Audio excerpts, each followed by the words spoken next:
Good evening and welcome to the Franklin Township Board of Education meeting. Today is Thursday, January 27th, 2022, and filling in for Mr. Toth is Brian Bonanno, our Assistant Business Administrator. So can you read the Open Public Meetings Act, please? Or can you do roll call, please? Sorry. Mr. Sy, Mr. Grippo, Dr. Hopkins. Here. Mr. Jackson. Here. Here. Here. Here. Present. Thank you. For the record, Nishita sent us a note that she would not be able to make it this evening, and Bill Grippo will be joining us virtually. Can you read the Open Public Meetings Act, please, Brian?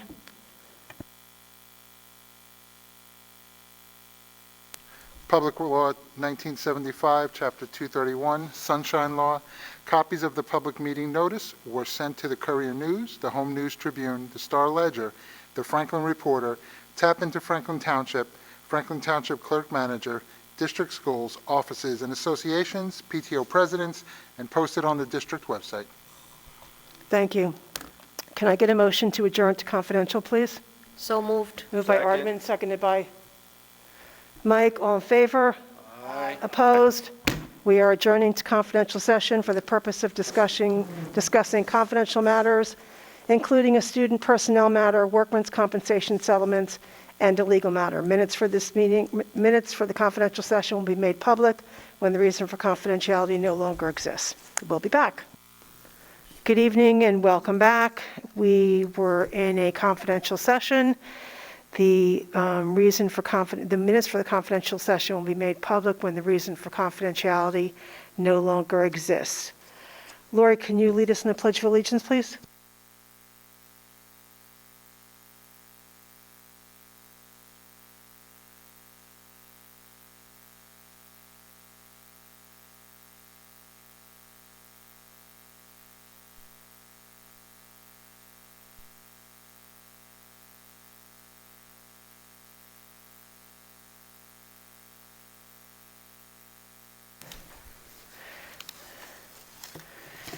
Thank you. Walter, would you read the mission statement, please?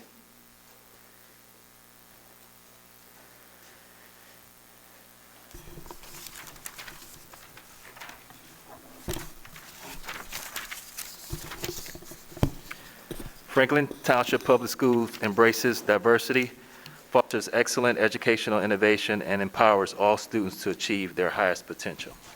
Thank you. Can I get a motion to adopt the agenda? So moved. Moved by Ardman, seconded by Lori. All in favor? Aye. Aye. Opposed? Our agenda is adopted. With us virtually is Bill Grippo, just so you know that he's not currently physically here. So now we're on to our Strong Start data presentation by Dr. Loughran. So if I may, Madam President, one of the things that Dr. Loughran has done for us, which is somewhat unique, so he's not going to actually physically present, although he's physically here, because we have a hybrid piece to this. Dr. Loughran created a screencast, which has been posted on our website for the last 24 or so hours. So anyone at home can navigate to our website and they can watch this as the board members are watching it. So I thought that was kind of unique. Thank you, Dr. Loughran.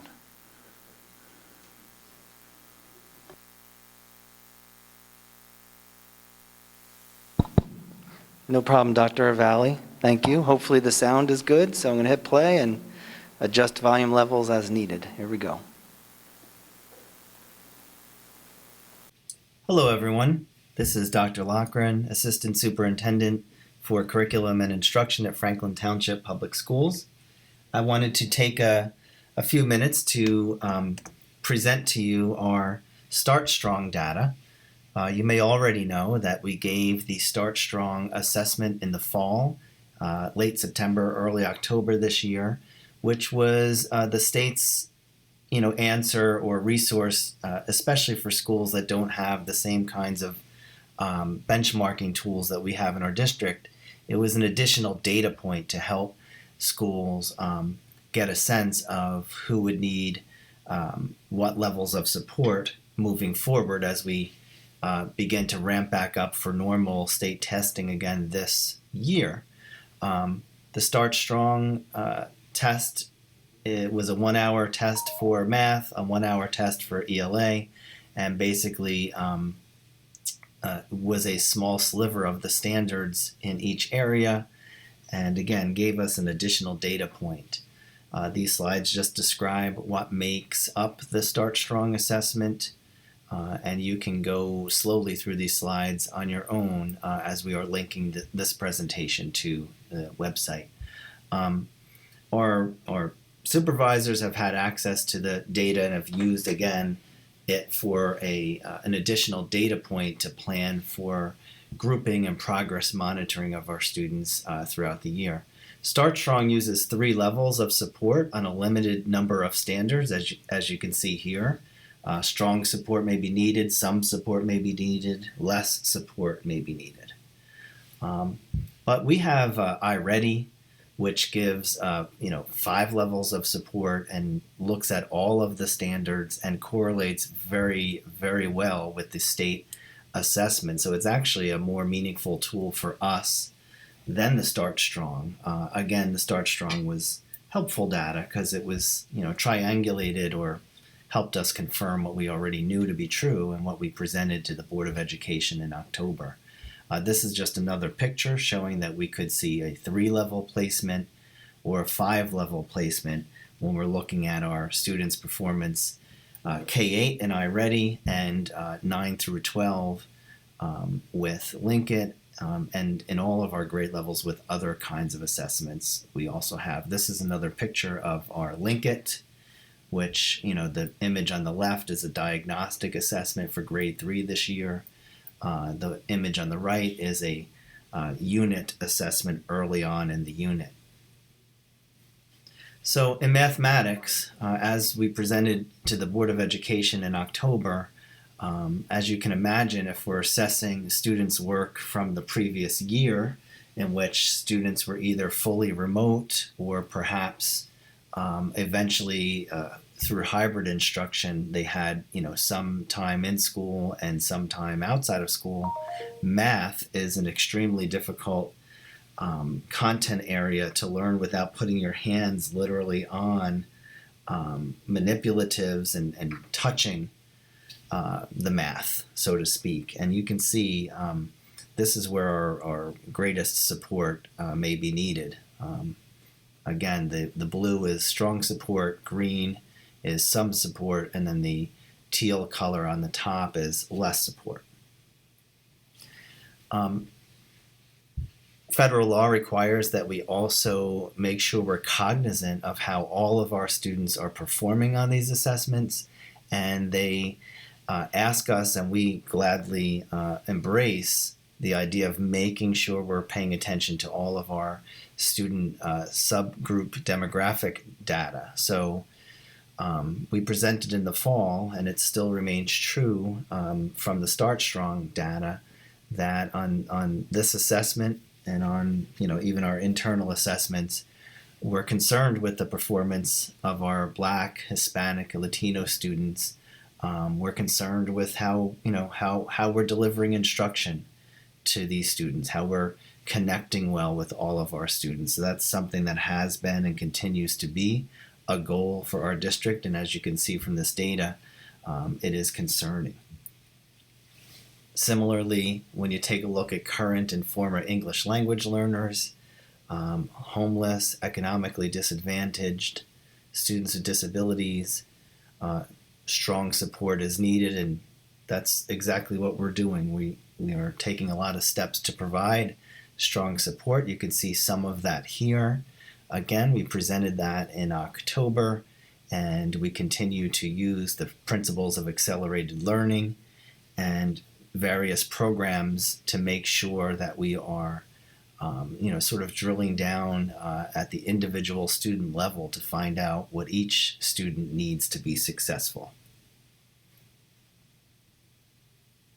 When we take a look at science, again, another content area that's very hands-on. So as you can imagine, learning remotely last year, for much of the year, for most of our students, science was difficult, and the data here in the Start Strong indicated as such, as did, our other internal benchmarks. So as you can see here, strong support is needed in these grade levels here. And again, when we look at demographic subgroup data, similar patterns emerge where we really have to make sure we're paying attention to all of our students. So our next steps in science are listed there. And when we look at English language arts, it's a little bit different from science and math data, probably because it is less reliant on hands-on, although there's still some of that in English language arts as well. But if it's a reading-driven test, and this one was, the writing wasn't assessed on Start Strong, but with reading and writing, you can do much of that, asynchronously after you've been given, a lesson and some review from a teacher. So we still have strong support needed in English language arts, obviously from this data, but a little bit less severely than in math and science. Similar subgroup patterns can be seen here, and different demographic subgroup data here as well. So these are our next steps, again, for principles of accelerated learning. And again, different tutorial programs and other opportunities for students to address areas of need, including social emotional learning. Our K-5 and 9-12 staff members have been given some training opportunities this year to help really be attuned to students' social emotional learning. Grades 6 through 8 has been a little bit more engaged with that in recent years, including this year. We've also had training in resiliency, and we're also really making good use of a effective surveying tool that helps us confirm whether the different SEL strategies that we're looking to use across the district are having the impact that we hope it has. Again, we've talked about different federally funded programs, whether Title I or ESSER, and those are listed here. There are a lot of things that have started already and more that are in the planning stages and underway, but we are looking to provide additional academic support to address the status, the context of learning in our district right now. So again, we did appreciate the opportunity to have our students take the Start Strong, as it did give us, again, an additional data point. It does confirm what we presented in October.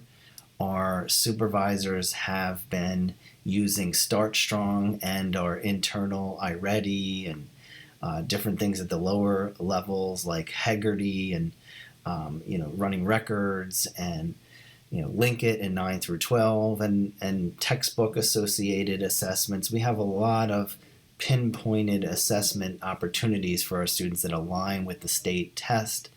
And so again, this is one data point, and we're glad that we had the opportunity, and we look forward to using all of this data to make sure we're making sound and effective instructional decisions. So again, feel free if you have a question. We're adding a link to the website. Also, this presentation in the PDF format will be available on the website. And I thank you for your time. I can also show everyone right here where you would find the Q&A just for, oh, look at that. YouTube is still going. So right here, this is the PDF that was in the screencast, so you can click on that and see it. Also, I lost it. You can click on the screencast if you want to do that again. And then there's frequently asked questions that you can add here that we're going to, keep monitoring and keep posting some answers to questions that are, related to Start Strong or anything related to assessment. So I wanted to take a moment just to show you where that was. And Dr. Avalli, do you have any questions? Well, thank you, Dr. Loughran. I'm glad you showed that because I was about to ask you to show that, but now we're going to turn it back over to Madam President in case there are questions from the board. Okay, thanks. Thank you very much, Dr. Loughran, for a very good report, and to your team for pulling it together. Lori, do you have any questions as the chair of the curriculum committee? No questions, thank you. Walter? No questions, thank you. Mike? Actually, Dr. Loughran, I do have a couple questions. Well, maybe only one question. When we say less support, strong support, some support, what is that in your mind, and what can people expect? Say for math, which looks like one of the largest areas of strong support. Yes. So the reason someone would be categorized that way is literally, how many and which kinds of questions they got correct or not correct on the assessment, which was a small sliver of the normal state assessment. So you couldn't even predict if you were in a strong support how well you're going to do on the state test. But what it means is, okay, if students are in that category, it means they got a number of those questions incorrect. And so we're going to, for all the different groupings that we're already doing with more granular tools, such as what's in iReady, we're just going to make sure we pay extra attention to the kids who, back in September when they took that assessment, right? Because our iReady second window is closing this week, I believe. So there's even more current data that's aligned to the state assessment than that. But the idea is if they're in that bucket, you're also looking to see where they are in our iReady and link it and different assessments and just paying extra attention.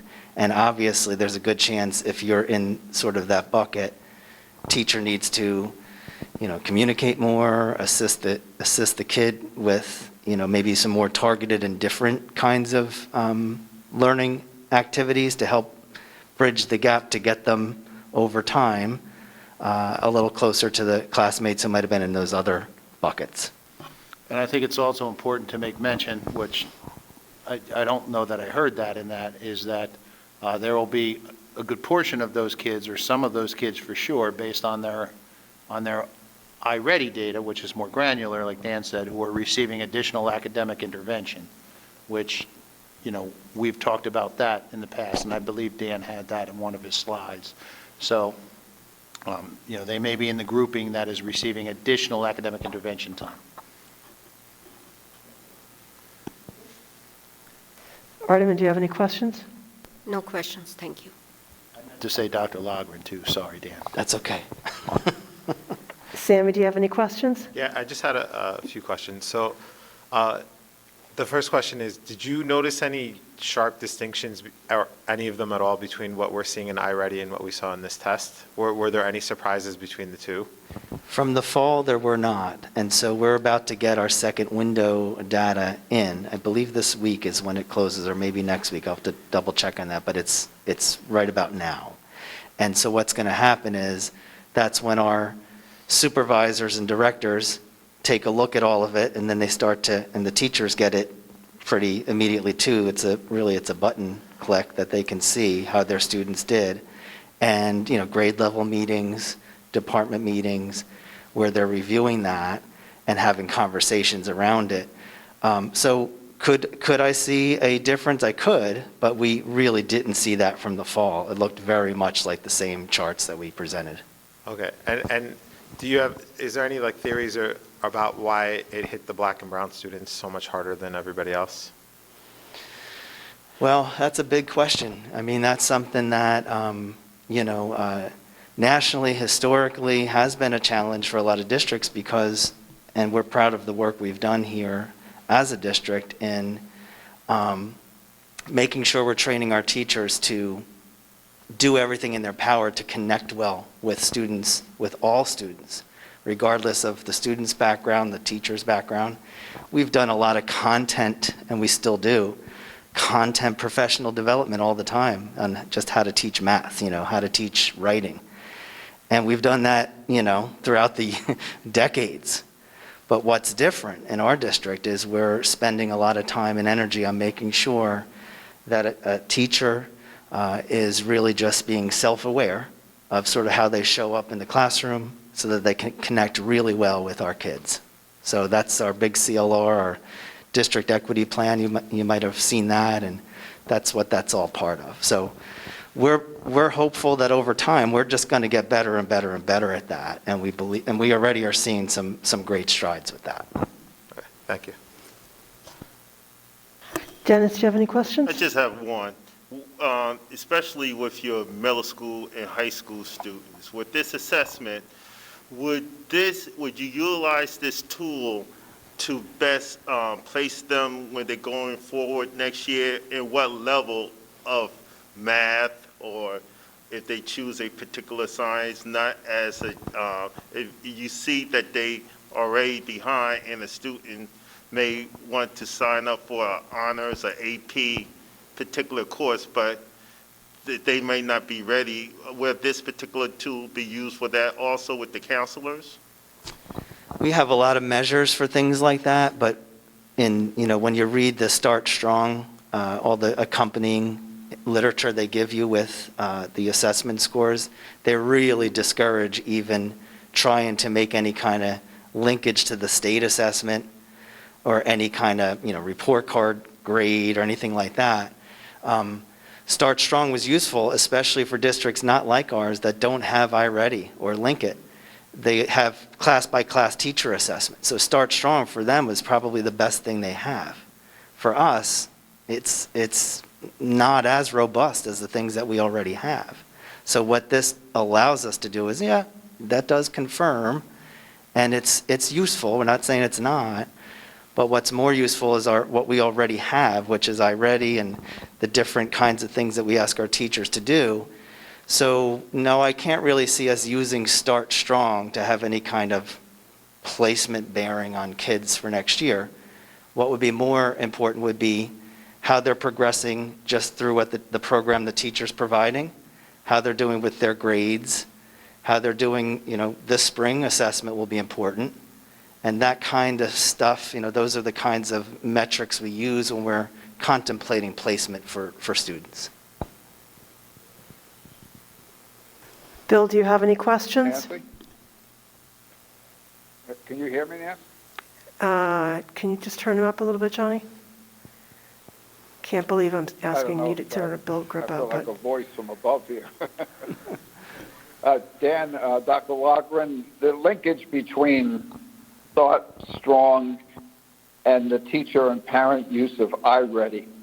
How's that? I know you mentioned it, and I followed, because I'm home, I'm able to follow the presentation, which is pretty cool.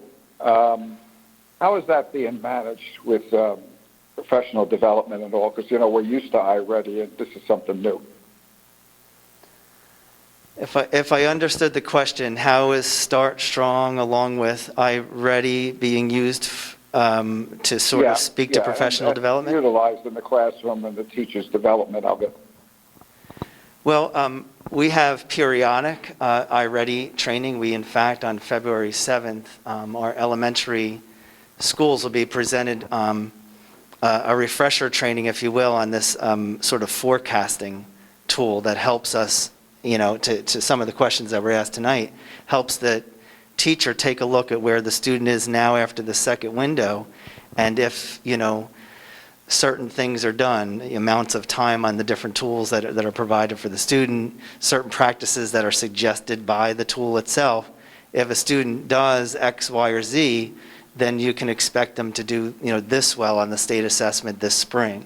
So we're doing that on February 7th, but we have ongoing, grade level discussion that is a form of training as well. And of course, That's probably our primary training in school year, and then we do a lot of things, early in the year, in September, and some things we'll also do after school, outside of school, and in summer. I'm not sure if that answered it well. Start Strong itself, Mr. Grippo, as we said, is really good for an additional data point to just complement what we have. But what we're really relying on are our coaches, our supervisors, our directors, to have rich conversations with our teachers on just, where do you start? With accelerated learning, it's tricky, because they're not all in the same place. They didn't get a typical year, obviously, last year. And so what's our best chances to get our kids as, close to being, where they should be by the end of the year? That's the conversation that's ongoing. Well, that's good. Thank you for the answer. No problem. Do you have any other questions, Bill? I couldn't. No, I'm good. Okay, thank you.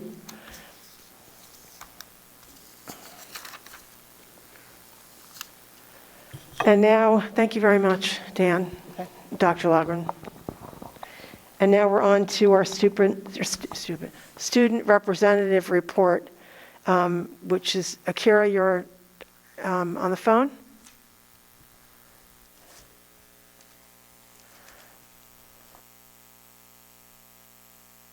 Can you hear me? Yes, go ahead. I hear you great. Hello, my name is Akira Faulkner, and I'm one of the Student Government Board of Education liaison for this school year. Here is what is going on in Franklin High School. Voices of Change is a youth activism club. See Miss Butler for details in the Google Classroom code. FBLA is holding 2 fundraisers. A cookbook fundraiser, we will be complying a cookbook for students and staff recipes. It will be organized by the students, and when completed, it will be distributed digitally or printed. The cost will be $5 for the digital version and $10 for the printed version. To pre-order your cookbook, see Ms. Strauss. And for the T-shirt fundraiser, this year's FBLA T-shirt is for you if you're a Simpsons fan or love donuts. Help support the club by purchasing a T-shirt for $12. See Mrs. Strauss to place your order. Delivery will be by the end of January. The Stock Market Club will be holding open registration for the Spring 2022 game. Email Mr. Friedman or see him in C123 for more information. The class of 2025 will be hosting more Franklin nights to help raise funds for class activities. See Mr. Friedman for more details. The student government will be holding 2 fundraisers to help raise money for the NJSC state charity. See Mr. Friedman for more details. Joe Aliyah has just completed his term as state officer for the NJSC. DECA is holding a winter clothing convention. Lightly used clothes can be dropped off at the school store. See Mr. Catalframo for more details. Auditions for the spring musical, Dreamgirls, will be held on Monday, February 7th, starting at 3 p.m. For audition requirements, visit room F109, the Dreamgirls Google Classroom, or Franklin High School Voice Music website. All you got to do is dream. That's all. Thank you. Thank you very much. And as Akira said, there's a lot of school things going on, so please get involved and please support the school fundraisers. I'm going to take a little turn in our agenda this evening and move up A1 and A2. And they are a resolution of appreciation for Ed Potosnik and a resolution of appreciation for Pat Stanley for their service on the board. So I guess since I've known you the longest, Ed, we have plaques, but like furniture, they're on a boat somewhere, so you'll get it sometime. But in the meantime, we have certificates. So can I get a motion to move A1 and A2? So moved. Second. Moved by Aardman, seconded by Mike. All in favor? Aye. Opposed? Aye. Questions? It is now moved. And I'm just going to read the resolution for you, Ed, since you're sitting right here.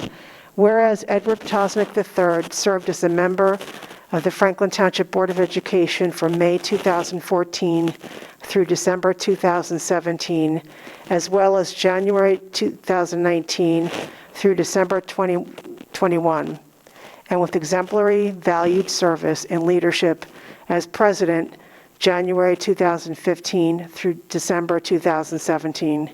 Whereas during this time, Mr. Potosnik has served the board and his community faithfully and with distinction. Now therefore it be resolved that the Board of Education hereby expresses its appreciation for Edward Potosnik III's leadership, dedication, commitment, and service to the board, to the Franklin Township Public School District, and to the Franklin Township community. Thank you.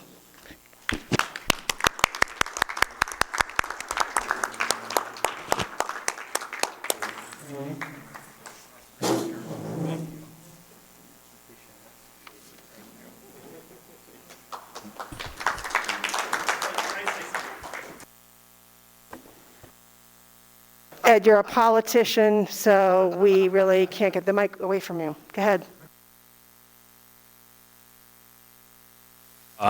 Thank you very much for the resolution and the promise of a plaque. And more than anything, thank you to the voters and my colleagues on the board and the community for letting me be part of the transformation that Franklin Township Schools underwent to establish stability, to help us to finish our referendum projects, over $80 million in a brand new school, and touching on every single school to make sure there's equity within the district, for the outstanding work to get 2 schools off of a list of underperforming schools to ensure that the entire district is high performing. And the list really goes on and on. You know, outstanding athletics, outstanding academics, co-curricular activities, award-winning bilingual education programs. There's just so much to be proud of happening here in Franklin Township Schools. It was really nice to work with all of you and do that work together. And I'm hopeful and eager to see what is to come and to be right alongside you in a different role. And congratulations and thank you to all of you for your dedication and time. And let's get it done. Go Warriors. Thank you for the pride. Thank you.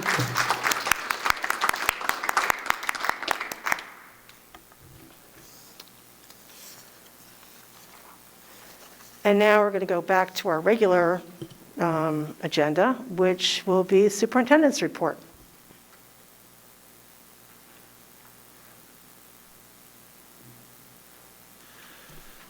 Thank you, Madam President. I'll keep it short. Thanks, Dr. Loughran. Wonderful presentation.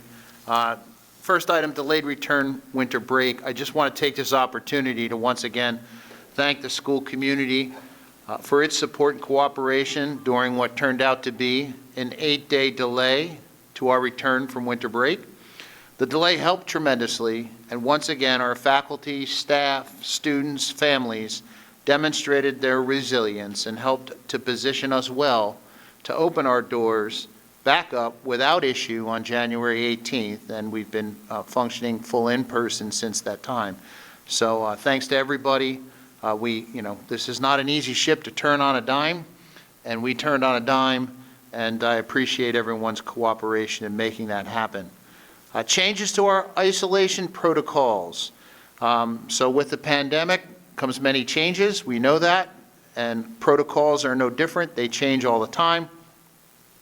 As per our recent announcement, and as what is depicted in the graphs created by Mrs. Clark, our Senior Manager of Policy, Regulations, and Communications. Nice job on those charts, by the way. They are posted on our website.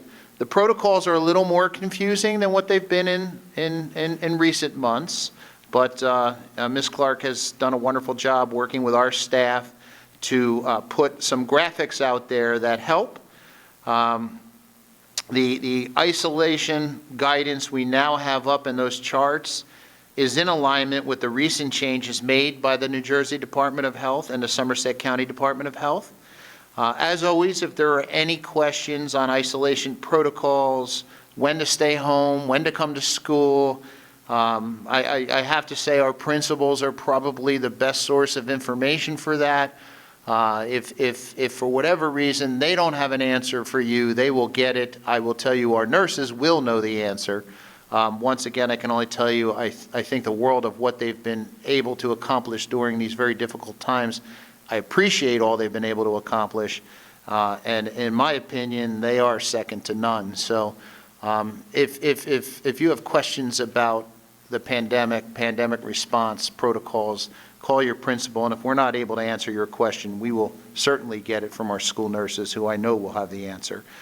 Start Strong screencast. I just want to, again, say nice work, Dr. Loughran, on this screencast. I know you're a busy guy. You have lots to do, but somehow you manage to find time to do these types of things that are so helpful for our families. So I appreciate that. I think the board appreciates it. I wanted to, again, say nice job and thanks for the helpful information. Of course, if there are any questions by those who are viewing it afterward, don't hesitate to contact us. But the whole intention of the screencast, the presentation, and then the survey being all together is so that if you have questions, write them in the survey, and what Dr. Loughran's plan to do is work with his staff to be able to answer those questions and post them online for all to see. So that's also a great tool. So thanks, Dr. Loughran, for coming up with that. And those are really the three things we had. That's it for us, and thank you. Thank you. Mine's really short. So for New Year's, I got COVID, and that's why I missed our reorg meeting. But I want to thank my colleagues for choosing Aardman and I to continue to serve as your president and vice president. It's an honor. And maybe someday with Bill here, we can actually have a photo of the entire board instead of photoshopping someone in. During one of our what is it, Stay Strong Committee, John, the district? Restart.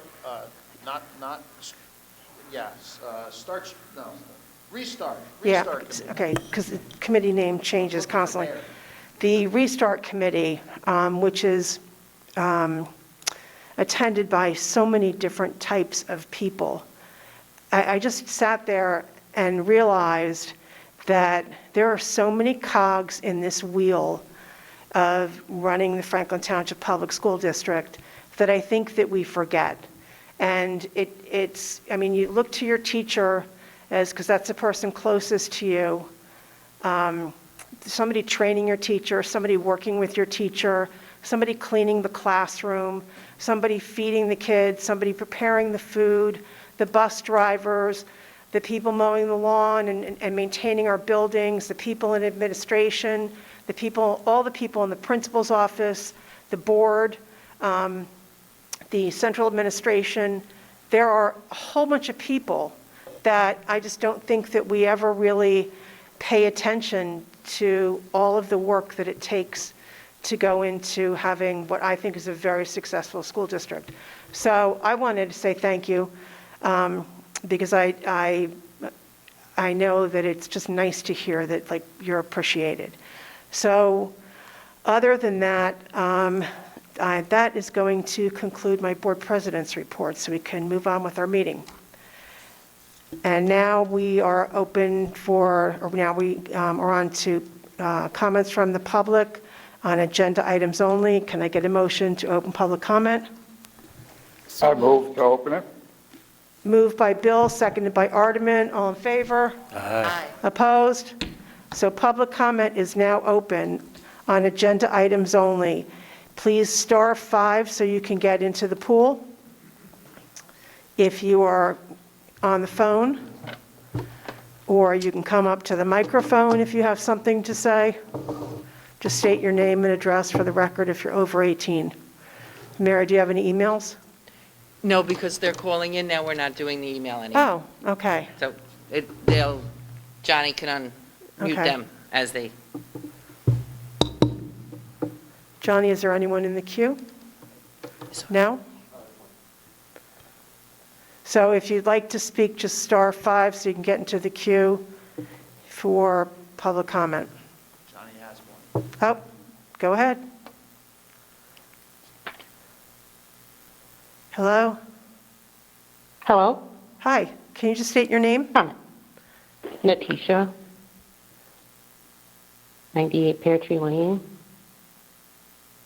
So my question is about school security. Can the board speak about, or Dr. Valley or Mr. Wilson speak about any plans going forward about school security officers, increasing the number of security personnel, and dealing with the behavioral issues at SGS?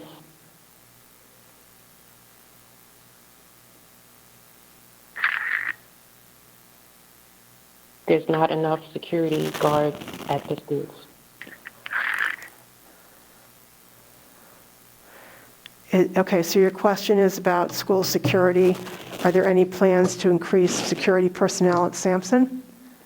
Was that your question, ma'am? Yes, Okay. at Sampson, at the high school, and are there any plans going to be put in place that can mitigate some of this behavior?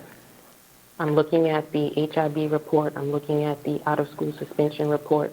I have a child at SGS, and the behavior is out of control this year. Okay, do you have anything else that you'd like to say? No. Okay. No. All right, thank you. Is there anyone else, Johnny? No? Well, John, would you like? I'm sorry. I don't know that you did that yet. Brian's asking, did you close? I'm sorry. Can I get a motion to close public comment, please, for agenda items only? Motion to close public comment for agenda items only. Moved by Lori, seconded by Second. Walter. Second. All in favor? Opposed? Public comment on agenda items is now closed. Brian? Well, I can certainly speak to safety officer numbers and resource officers. Actually, if whomever that, I didn't catch the name, but perhaps whoever that person is, if they would be willing to email Mr. Wilson, he can email you the numbers. But I can rattle them off real quick. It's one thing, I don't know, for whatever reason, we have it, and I think I had it left over from a budget meeting last year, but I have it in here. It may not be accurate. I know Mr. Wilson moves people around. So, Mr. Wilson, if I misspeak, feel free to straighten me out. At the high school, there's 6 full-time safety officers, 3 part-time safety officers, 1 full-time resource officer, 1 full-time FTPD Class 3 police officer who is a resource officer. It's a retired officer. 4 deans, 4 vice principals, and Dr. Solomon, who happens to be in our audience. At the Hamilton Street campus, and again, these can be emailed, we have 5 full-time safety officers, 1 part-time safety officer, 1 assistant safety officer supervisor who's shared with the SGS campus, 1 full-time police resource officer, 1 Franklin Township Great Program police officer shared between the 2 campuses, and 1 dedicated Franklin Township PD Class 3 police officer at the Hamilton Street campus who works a little longer because that police officer also covers the RTS program. There's 2 deans, 2 vice principals, and Mrs. Hurd, our principal.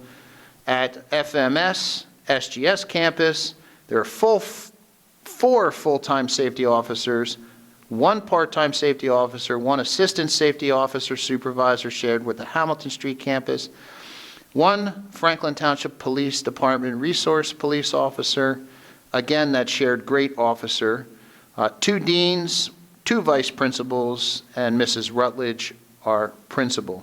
We have, a complement of substitute safety officers, 1 available. They're rotated through the schools. That's part of their training. And in addition, with regard to behaviors, yes, we are definitely seeing unique behaviors this year. We were making great strides with our discipline data, as you're well aware. We had the 16-month, I'll call it, unusual educational program with lots of home time, lots of away from school time. So there has certainly been an adjustment period during this fall. We have seen behaviors certainly ramp up. And what we are doing, what we've been working on, is working with administrators who are working with teachers, who are working with safety officers, and who are working with our PBSIS teams, our positive behavior supports teams, to recalibrate and address specific behaviors as those behaviors are occurring. Now, as far as additional security folks, I know that we have dedicated a few extra resources, and I see Mr. Wilson is shaking his head yes and wants to pipe up.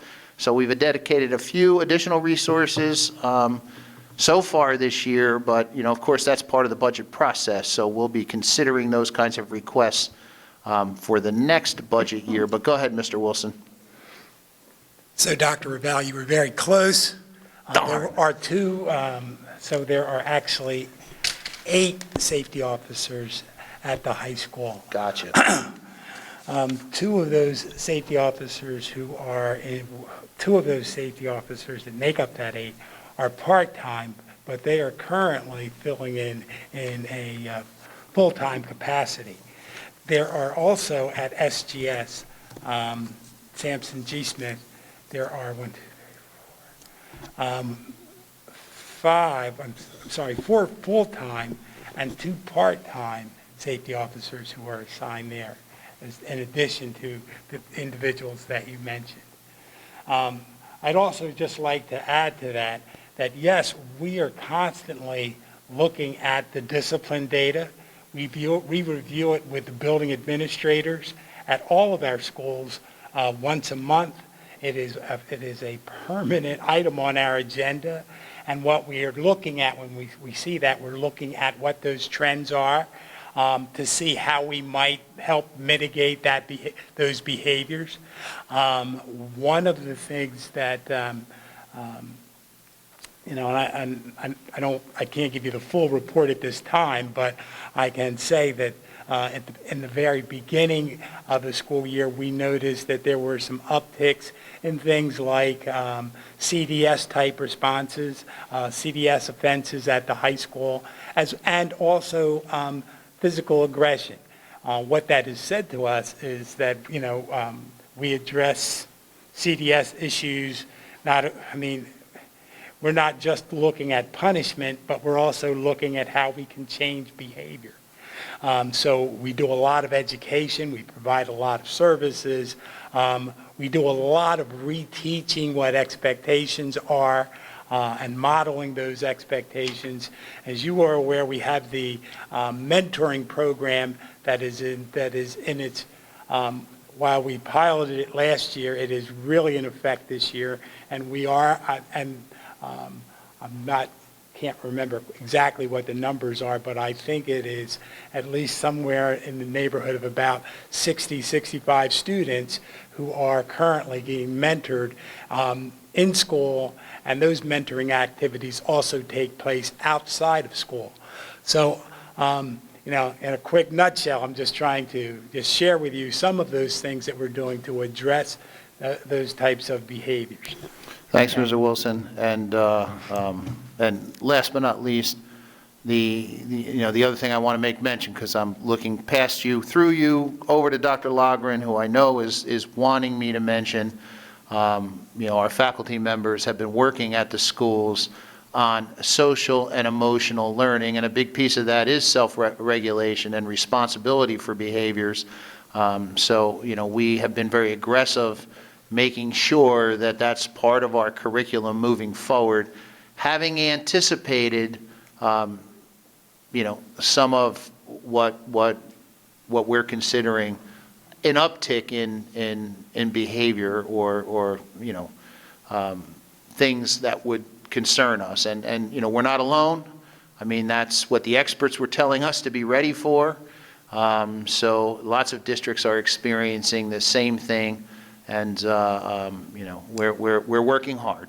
So just wanted to share that with you all, and thank you for correcting me. That was an old document I had from stuff that was in my folder here from the budget, so thank you. Thank you very much, Orville. And now we are on to our new business portion. What? Oh, I wrote all over my agenda and I can't even see it. I'm sorry. Lori, could you read the curriculum committee report, please?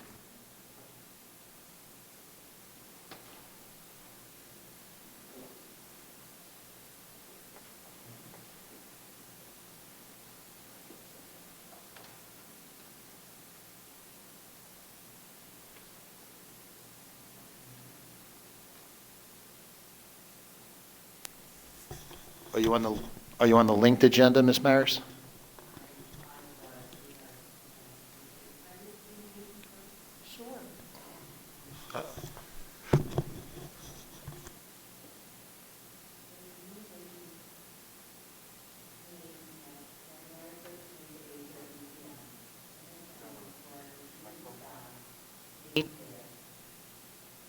Your mic on?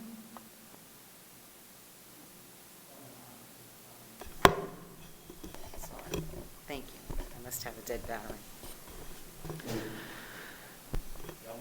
Yeah, I got one. The Communications and Public Engagement Committee met January 13th at 8:30 p.m. Committee members in attendance were Nishita Desai, Committee Chair, Laurie Maris, Ardaman Singh, Dr. John Ravalli, Nancy LaCourte, Mary Clark. The committee addressed the district's pivot to remote instruction, how that instruction was made, and how each tech support and meals were provided. The committee reviewed charts that depicted new guidance on isolation protocols and close contacts. These charts will be posted on the website. The committee discussed the reinstatement of COVID screening forms for parents and staff online. The committee discussed the new testing opportunity for staff and students. Registration occurred earlier in the month for students and vaccinated staff to be tested for COVID weekly. Another registration period will occur in February. Finally, the committee discussed recent interviews by Dr. Ravalli with Tap Into Franklin and the Franklin Reporter and Advocate. The meeting adjourned at approximately 9 p.m. Thank you. Do you want me to move on to somebody else while you locate curriculum? Yes, because it's not coming up. I'm going to have to refresh. Thank you. Okay. Walter, can you do finance, please? Yeah, sure. The Finance Committee met on Tuesday, January 25th at 6 p.m. It was a Zoom meeting. In attendance, Nancy LaCour, President, myself as Chair, Dr. Michael Smith, Dr. Dennis Hopkins, Dr. John Ravalli, Jonathan Toth, Ryan Ellis, Brian Bonanno, and Joe Coretta. District financials. The committee reviewed the bills list for the current period and the board secretary's report, transfer report, bank reconciliation, and void check report. Fiscal year 2023 report. Dr. Ravalli and the cabinet staff have met with each of the district's budget managers in order to review their proposed budgets for the fiscal year 2023. District administration will be meeting in upcoming weeks in order to discuss staffing and capital project requests. Now on to charter schools. Hectiva, $16,898. CJCP, $1,040,774. Greater Brunswick, $37,074. Thomas Edison, $552,128. Barack Obama, $3,896. Total monthly tuition, $1,650,777. Total monthly tuition, $12,731,962. Transportation year-to-date, $323,138.88. and total payments year-to-date, $13,055,100.88. The meeting ended at 6:30 PM. Thank you. Mike, can you do facilities? Sure. The Facilities, Technology, and Transportation Committee met right after Finance on Tuesday, January 25th at 6:30, also via a remote Zoom-like meeting. In attendance was President LaCourte, myself as chair, Dr. Hopkins, Mr. Jackson, Dr. Ravalli, Jonathan Toth, Mr. Bonanno, newly to the meeting, Jackie Becci, Joe Coretta, and Ryan Ellis. We discussed capital projects and Pine Grove Manor Gym HVAC unit and the ductwork is now complete. That's good news. Our district security vestibules at Connerly, McAfee, and Pine Grove Manor, the work is still ongoing. However, the committee expects Triform Construction to finish the projects in the upcoming weeks. We reviewed a proposal from Pioneer Sports for the purchase of 4 modular dugouts for the Franklin High School sports teams. This includes baseball, softball, and because they are portable, a variety of other venues. Hopefully we get some good use out of those. We discussed ongoings at the board administrative campus. Academy Construction has completed the asbestos abatement work on the farmhouse structure. That structure is now scheduled to be demolished over the next few months. We also discussed some of our district solar ongoings. Ryan Ellis provided the committee with the solar report for the Claremont School. He advised the committee that the administration will be meeting with SSP architects in order to identify additional structures for solar installation. We also discussed the fiscal year 2023 capital budget. The administration is reviewing the capital requests of building principals along with the projects that are listed in the long-range facilities plan and comprehensive maintenance plan. We adjourn the meeting at 7:40 p.m. That's all. Thank you. Lori, do you have curriculum? Yes, thank you. The Curriculum Committee met Thursday, January 13th at 6 p.m. In attendance was myself, Lori Maris as chair, Ms. Nishita Desai, Mr. Sammy Shaban, Ms. Nancy LaCourte, Dr. Daniel Loughran, and Dr. John Ravalli. Our new business, the committee approved new course proposals, Concepts of Fitness, grade 6.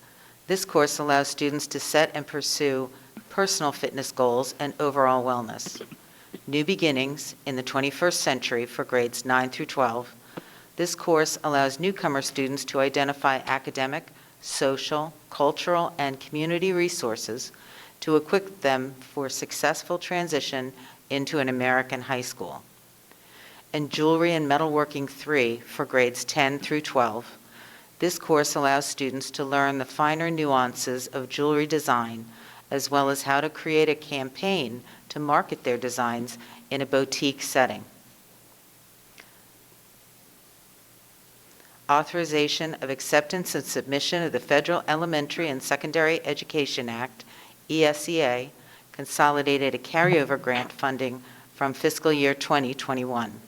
Acceptance of these funds allows the district to access resources for professional development and high-quality learning experiences for our students. The committee also discussed the Start Strong data presentation that was delivered at this evening's meeting. The data gleaned from the assessment was consistent with data presented to the Board of Education at the October 21st, 2021 meeting. The meeting adjourned at approximately 7 p.m. Thank you. Sammy, would you read the policy committee, please? Sure. The policy committee met virtually at 7:30 p.m. The members in attendance were myself as chair, Mr. Bill Grippo as committee member, Ms. Lori Maris as committee member, Dr. John Ravalli as superintendent, Nancy LaCourte as our board president, and Ms. Mary Clark as the coordinator of policies.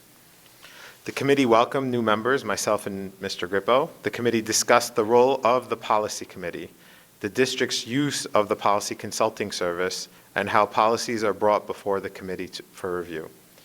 The committee reviewed and discussed 2 new policies and revisions to an existing policy. All of these policies pertain to grants awarded by the federal government and the requirements the district must meet when managing those grants. More specifically, the policies provide guidance on how to search for debarred or suspended vendors, how to determine if a cost is allowable under a federal grant, and how to avoid conflicts of interest with regard to contracts supported by a federal award. The committee agreed to send the 2 new policies, Policy 6115.01, the Federal Awards/Funds Internal Controls, Allowability of Cost and Policy 6115.03, which is the Federal Awards/Funds Internal Controls, Conflict of Interest, as well as revised Policy 6311, which is the Contracts for Goods or Services Funded by Federal Grants, to the full Board of Education for consideration at our meeting tonight, January 27th.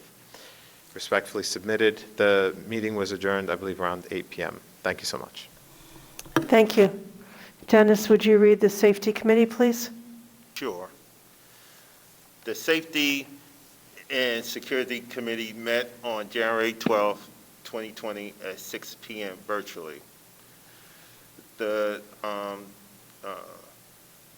committee members that was present was Mr. Will Gripple, Chair, Ms. Nishida Desai, and myself, President Nancy LaCourt.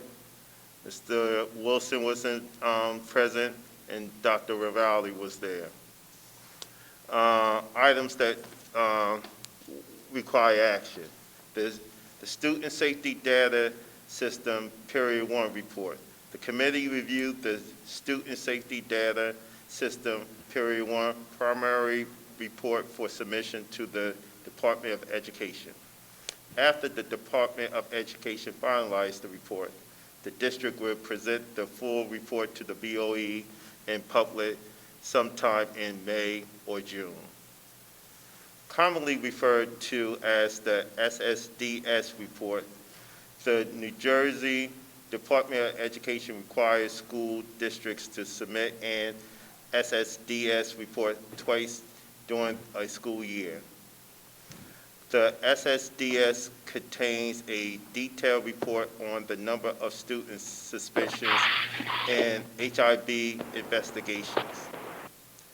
The Period 1 report contains the data for the incidence of suspensions and HIB investigation that occurred between the start of the school year in September and December 31st.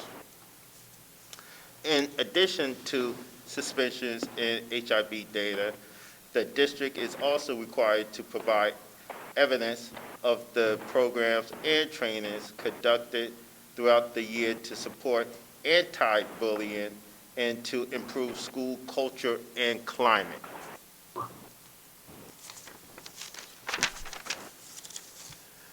The submission of the SSDS Period 1 data will be on the agenda for BOE approval.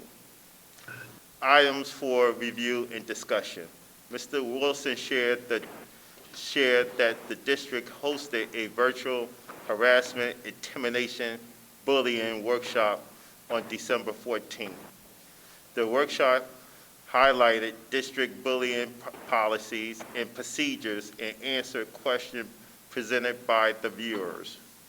Dr. Ravalli and Mr. Wilson reviewed the revised COVID safety measure, which included increased opportunities for COVID testing for students and staff, reinstituting the daily health check form. Third, continue to require student and staff masking and making sure PPE supplies are available in all district schools. As a side note, we have replenished the mask stock in our school by distributing approximately 8,000 masks, 4,000 N95s, 4,000 surgical, 800 children's size masks. Mr. Wilson reviewed how the recent change in emergency drill law impacts the district.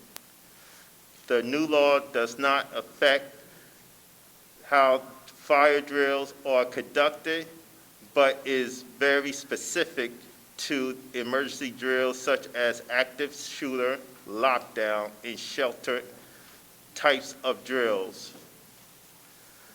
One immediate change that you will notice is that parents, guardians of the students in our school will receive an email notification that an emergency drill was conducted in the school that day.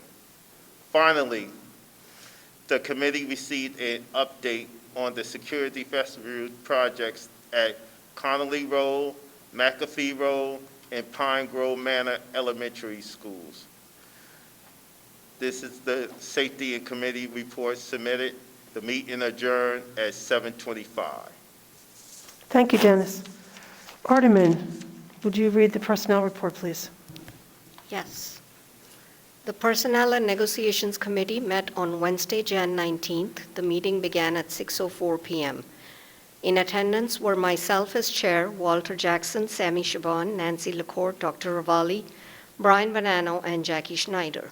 The committee reviewed and discussed the following items. Personnel Report, Jan 27th, number 7. The committee reviewed and discussed this report. The appointments include teachers, human resource assistants, supervisor positions, and stipended positions. The stipend appointments include professional development, APEX, ESL for parents, extended day tutorial program, and virtual tutorial support. Also included are horizontal movement for teachers moving across the guide after earning additional graduate credits. Workers' compensation settlements. The Personnel Committee reviewed 2 workers' compensation settlements appearing on the board agenda tonight. Job descriptions.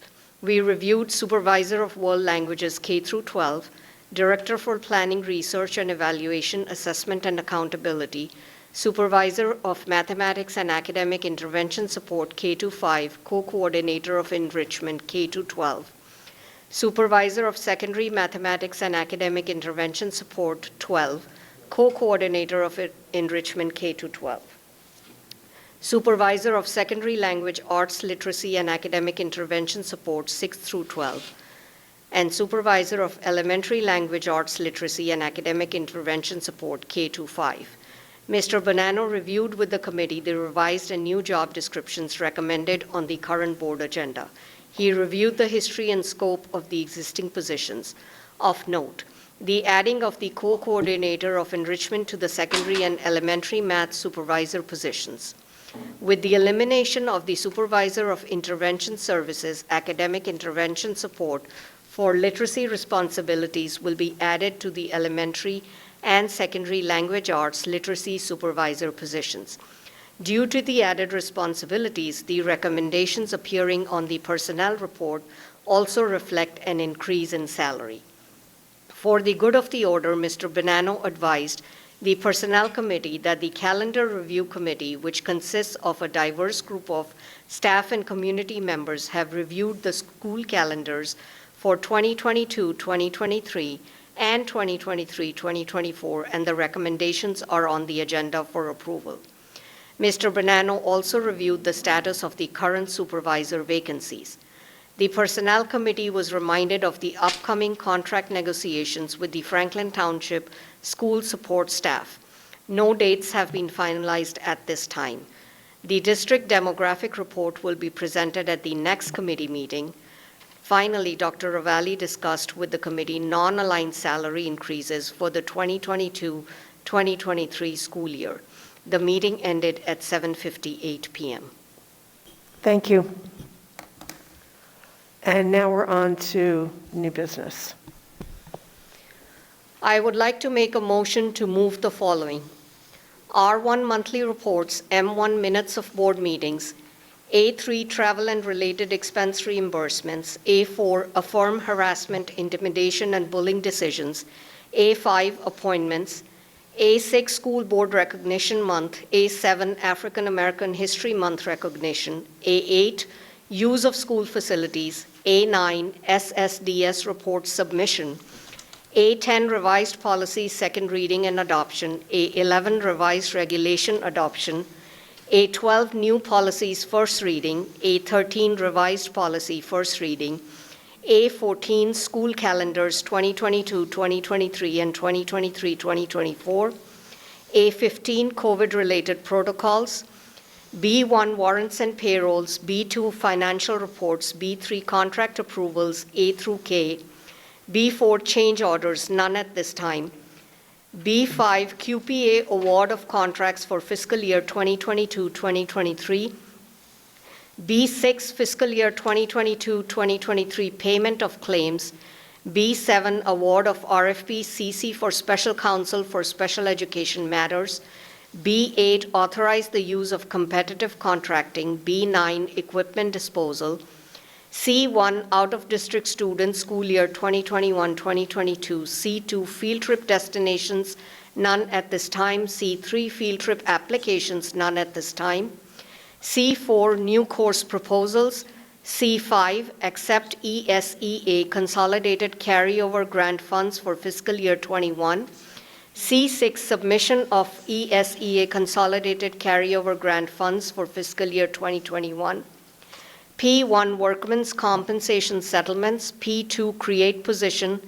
P3 new job descriptions. P4 revised job descriptions. P5 personnel report 7 dated January 27, 2022, and P6 abolish position. So the motion is for R1, M1, A3 through A15, B1 to B9, C1 to C6, P1 to P6. Can I get a second on that, please? Second. Second. Bill, seconded. Is there any discussion? Start down here. Dennis, do you have any questions or comments? On A4, I guess since I was not part of the board yet, are we going to do individual votes, or is it? No, we're going to do a roll call. So you can, just when you vote, however you're going to vote, just say except for. Okay. Okay, do you have any other questions or comments? Sammy? No. Bill, do you have any questions or comments? No, I'm okay. I'm okay. Sure? Yeah, I'm good. Okay. Lori, do you have anything? No questions. Walter? No questions. Mike? Ardeman? No. Okay. Brian, can you do roll call, please? Mr. Grippo? Yes. Dr. Hopkins? Just on A4, I abstain. Everything else I approve. Abstaining on A4. Mr. Jackson? Yes. Ms. Maris? Yes. Mr. Shaban? Yes, also abstaining on A4. Okay, yes for all, abstain on A4. Ms. Singh? Yes. Dr. Smith? Yes. And Ms. LaCourte? Yes. Motion passed. Okay. So I would like to welcome our new Franklin High School Vice Principal, Mike Herman. If you'd like to come up and just say a couple words, but welcome to Franklin, or back to Franklin. Yeah, I was just going to say, this is a welcome back. So Mike served as a dean at the high school for a period of time. Somebody lured him away and gave him some vice principal experience, but Dr. Solomon was wise to lure him back, and he's now joining us as an experienced vice principal at the high school. So congratulations, Mike. Welcome back, and we look forward to it and look forward to working with you. Smile. Dr. Solomon's taking a picture of you. No, thank you very much. It's a great honor to have the opportunity to come back to Franklin High School. As previously mentioned, I was Dean of Students and teacher for 6 years, so I'm just excited to get back in the high school to support the students and families and staff members there. It's a great honor, so thank you very much. Thank you. Thank you. Welcome back. And now we have a new football coach. So congratulations to Blair Wilson, if you'd like to come up and you are not new to Franklin, and I love the blue and gold tie. And the blue suit. Thank you. I just want to thank the board, the community, the administration, and I'm just ready to get to work on helping build better student athletes and work lockstep with the board, the administration, and let's move forward and bring back the winning tradition that I know Franklin could be on the football field and off the field. And I just want to say thank you for taking a chance on Blair Wilson. Thank you. Thank you. And congratulations.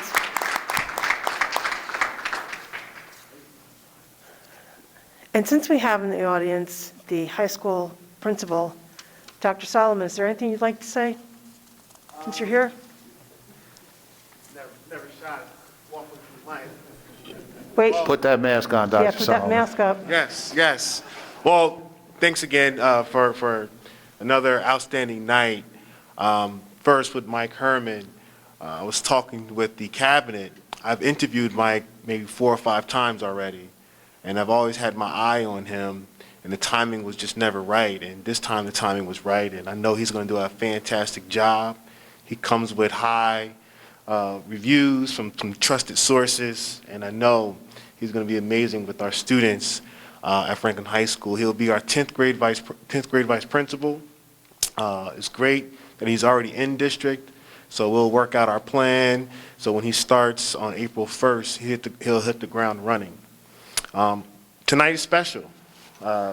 Mr. Blair Wilson is now our head football coach, and he's a special person to Franklin High School, but he's also a special person to me and my family, and I can't wait to see him carry out the traditions of Franklin High School football, because I know he knows what those traditions are. And I know the students there at Franklin High School are going to be ecstatic to see him in the building, and I look forward to working with you. All right, so thank you. It's been an outstanding night. Thank you for your support. Thank you very much, Dr. Solomon. And Madam President, if I may, I just want to extend congratulations again to Mike. And as you transition, Mike, into your new role, if you need any support, please don't hesitate to contact us, me, Dr. Solomon, as you're well aware, Dr. Loughran, Mr. Wilson, and Blair, I offer the same to you. Congratulations on your new role. It's always exciting, to be given the reins of a program, especially one with such a steep tradition. So we're excited for you to join us, and I extend that same thing to you. If there's any way that Mr. Wilson, myself, Dr. Loughran, anybody up here can support you, please work with Dr. Solomon, and we're going to do what we can to support both of you. So congratulations to both of you. Good luck to both of you, and I know we'll be hearing about the wonderful things that you're doing in our schools. So thank you.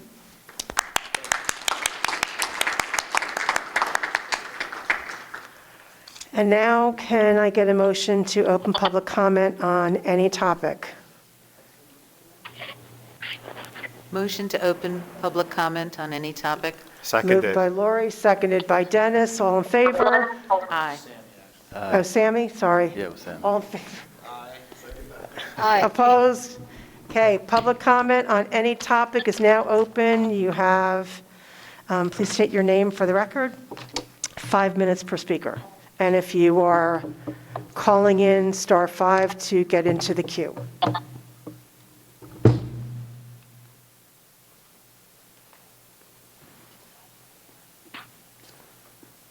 Good evening, everyone. I'm Jonathan White, 7 Gary Court, Somerset, New Jersey. I rise to bring 2 things to the board's attention. The first is COVID-related. I know we had we instituted a new procedure for handling COVID cases, people who had contact with COVID, COVID-positive individuals and whatnot. I have yet to hear anything in the district about COVID and sports. And I'm interested in knowing whether or not the district has considered requiring students who participate in sports or any activities that require close contact with other students for an extended period of time to require them to get vaccinated.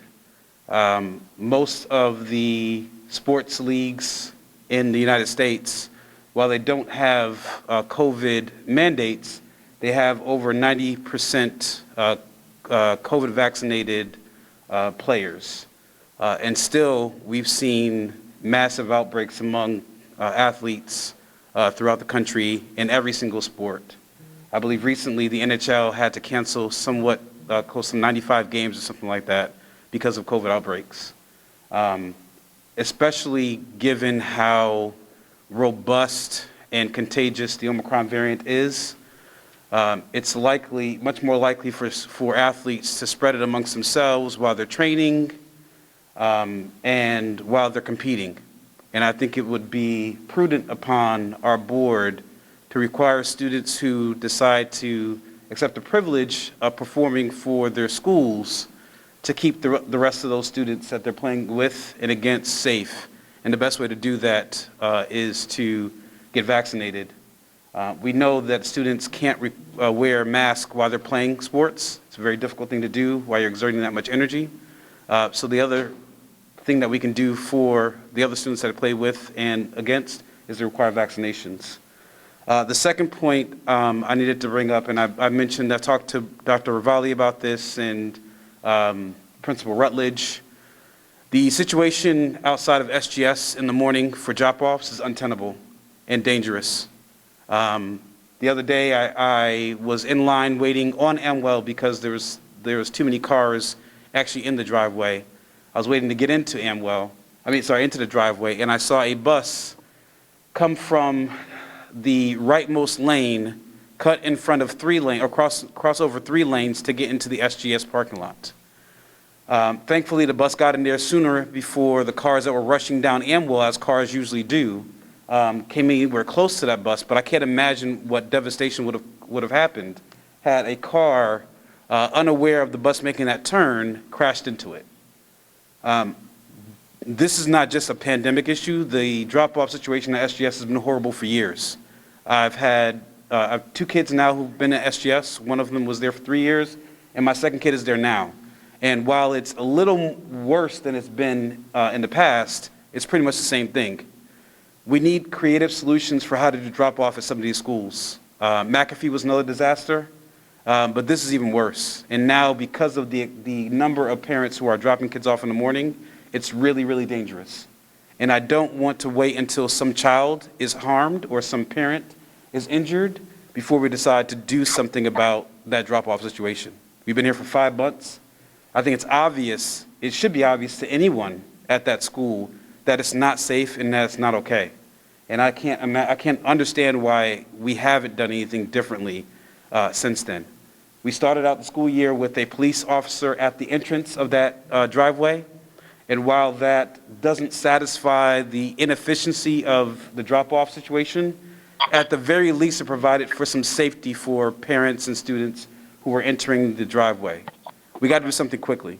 I don't want to wait until somebody gets injured before the township or the school or the district decides that we have to make a change.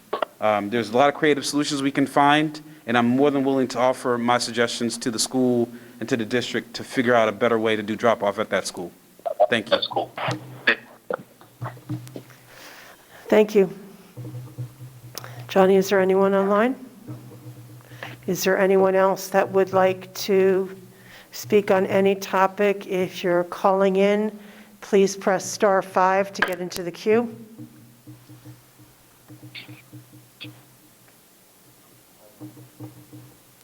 Okay, go ahead, please.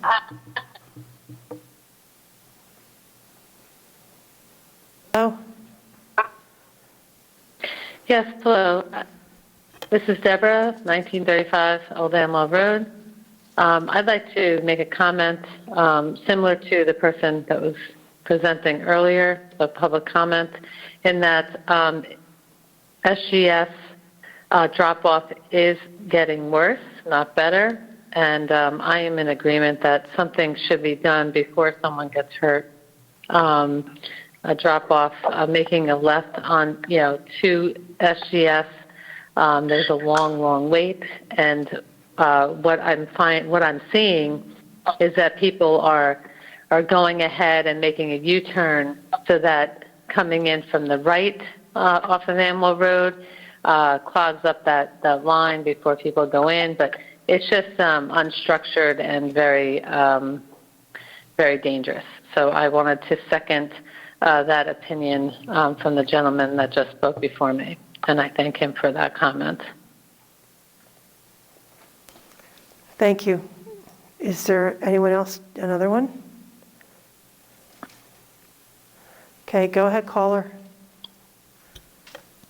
Hi, this is Monteith Anderson, 8J Court. I'd like to actually add as well to Mr. White and Ms. Deborah's comment in regards to SGS traffic. Again, as much energy as we put in for Franklin Park in changing the drop-off and pickup routine, which is going great, I think we need to put the same energy in at SGS because it's more dangerous at SGS than it is at Franklin Park. And I think that this conversation being had, some kids are being marked late and have been late every day since the beginning of school, just off of the strength of that line being extremely long, the door closing at exactly 7:26, while kids are trying to get out of the car. They can't get out the car after 7:26 until they pull up right to that first entrance where the security vestibule is. I think we really need to, and basically tomorrow, be able to identify how to fix this problem. Because being a parent at Franklin Park School, when that particular resident on that street made a complaint, I saw the mayor was there, Assembly Danielson was there. So I think that the urgency just for Franklin Park needs to be done as well for SGS. So I thank Mr. White for bringing it back up again. Thank you. John, is there anyone else? Is there anyone else in the audience that would like to comment?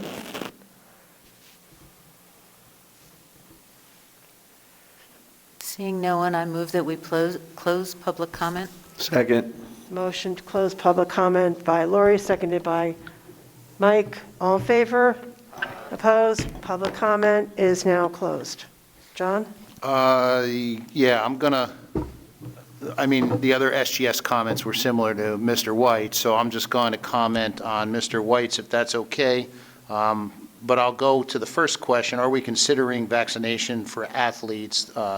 Right now, the only difference in current protocols is students can return after 5 days, but for an athlete, they can't participate in sports for 10 days. Is there a requirement for vaccinations for athletes? Currently, no, but I can certainly bring that up with the Restart Committee at our next meeting, and we'll go from there. As far as your offer to make some suggestions with regard to SGS, we certainly would appreciate that. No one, there's nothing better than hearing from the folks who are living it. We are certainly observing, and we have made some tweaks, but if you've got some good suggestions or any suggestions, we certainly welcome them. That's a lot of what framed our changes at Franklin Park.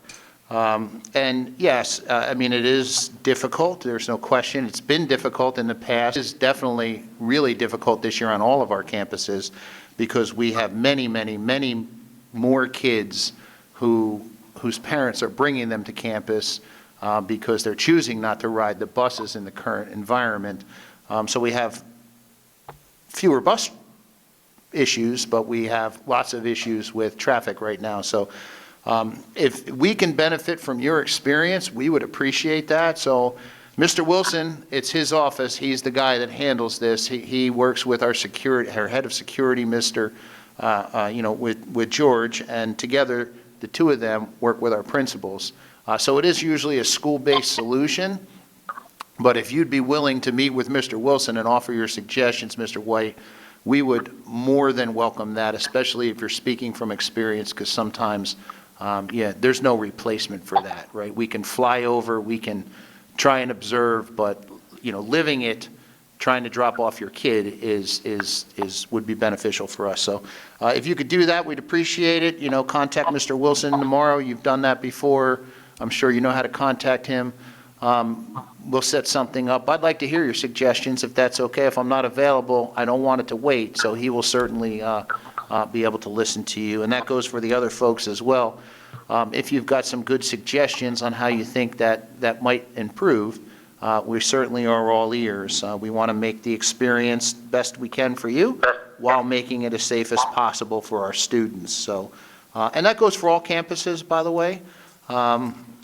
If other folks are experiencing things, feel free. Contact your principal, and we'll go to work on it. So I think I've got it all.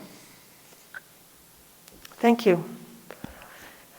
Now we are on to good of the order. Mike, do you have anything for good of the order? Yeah, I just have a couple comments. That actually has to do with the 2 new hires. Okay. One thing I guess I noticed over the past few months is there was a lot of support for you, Coach Wilson, by the community, and some folks were, I guess, surprised so much that why is there so much emphasis on a coach when we have very important positions like principals? And I was thinking about this, is it because we're sports crazy? And I don't think it is. I think it's because positions like you're going to have, and even vice principals, you're with the kids for 4 years. You have contact much more than most of the other positions in the school system. Don't take it lightly. Those kids are going to look up to you. You have the chance to mold those kids into winners in life and in football. So good luck to you. And Mike, good luck to you. Yep.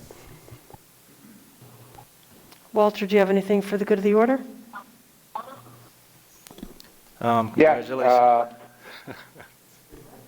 Did you jump to me, Nancy? Oh, you know what, Bill? Go ahead. Do you have something for the good of the order? Sorry, Walter.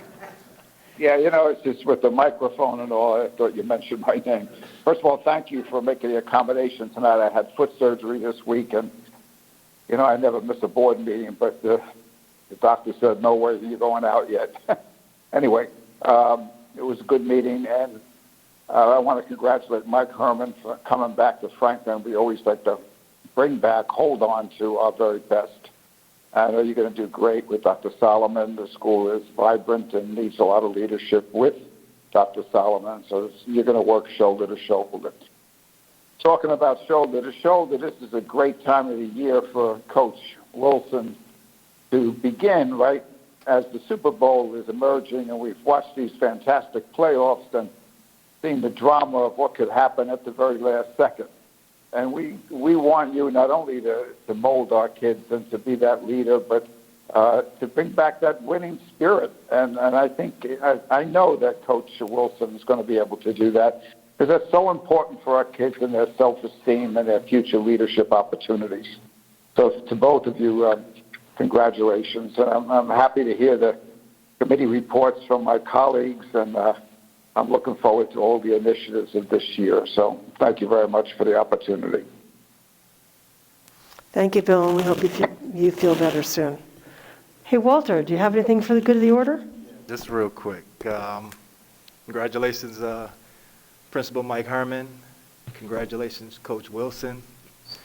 I know you two are very passionate about what you do, and it's great that you walked into these positions. I know you're going to give it 100%. Know that the board is here for you. Any support or anything that you need, definitely continue to reach out to us. We're excited. I know these students on the field, students in the classroom are going to be excited too. So best of luck to you, and definitely reach out to us if you need anything. Just real quick, yesterday I attended the Youth Services Commission and Municipal Alliance meeting. So any grade students 6 to 12, make sure if possible you register for register to be a part of the Franklin Township Youth Center. They have a lot of great programs and things going on there, so definitely get on board and register for that. And then Stacy Hale is putting together a Black History Month program. The Franklin High School Sisters in Training for Life Incorporated and the National Council of Negro Women Greater Elizabeth Area Section present Black History Month Virtual Jeopardy. This event will be Saturday, February 19th, open to grades 7 to 12. It is free, and they will be having great $25 e-gift cards for the winners. So definitely reach out to her so you can be a part of that program. Thank you. Thank you, Walter. Lori, do you have anything? I just want to echo the congratulations that my colleagues have already extended to Coach Wilson and Mr. Herman. I know that you'll do great things, and as Walter said, we are here for you, and we're looking forward to your success. Thank you. Thank you. Dennis, do you have anything for the good of the order? Just to echo everybody else, congratulations, gentlemen, Mr. Herman, Coach Wilson. Another tool for Dr. Solomon to have to utilize, and I'm sure that you both will be a great addition. Coach Wilson, I'm sure that with your leadership, that you could tap into the great athletes that we do have at the high school and captivate them, and let's put together a winning program. Thank you. Sammy, do you have anything? Yeah, sure. So, Principal Mike, thank you for joining us. If you have more good people, please bring them. We're always open to that, but we wish you the best of luck, and really look forward to your contribution. It's a really big challenge, and I think that there's a lot of potential, and you know, we're hopeful that you can make that be a big part of that. Coach Wilson, thank you for coming. You may not remember, but you actually coached my son, Kareem, a few years back. Yeah, and I think one of the reasons why there were so many people here is a testament to how much you care for the kids, and it's apparent. It transcends sort of the football field, and I think that's why there's so much community support behind you, and we're looking forward to what you can do to mold these kids sort of on the field and off the field, which I know is a big part of what you try to do. It's not just making a winning program, which we're hopeful for, but it's molding these boys into becoming men. And I think that football, amongst all sports, really shapes the life of a kid. It teaches them so much, and so we're happy to have you. And if you need any of our support, both you and Coach Mike, thanks so much. Thank you. And I guess you guys have really said it all. Thank you so much for coming back to Franklin, first of all, and thank you for stepping up to be the football coach. Sunday, I'm learning about football, but I learned that Sunday was probably one of the best days in football. So I hope to see many more football games like that at Franklin. Or maybe not like that, maybe like where it's totally cream would be great. But one of the things that we talked about, or that Akira talked about, was all of the things that are going on in the schools, and there's a ton of things that are going on in the schools. There are a ton of ways to support our students through, our students rely on monies from Project Graduation to support Project Graduation, or the Booster Club, or band parents, or attending a play, or any one of those things. There is something for everyone in Franklin, which is why we are Franklin. So please get involved in your school. Join your PTO. It's really important. Pay attention to what's going on. Attend events, and get tested, get vaccinated, get boosted, and let's all get healthy together. And with that, Ardeman, oh my God, you know what? I swear I have COVID brain today. I'm like really losing it.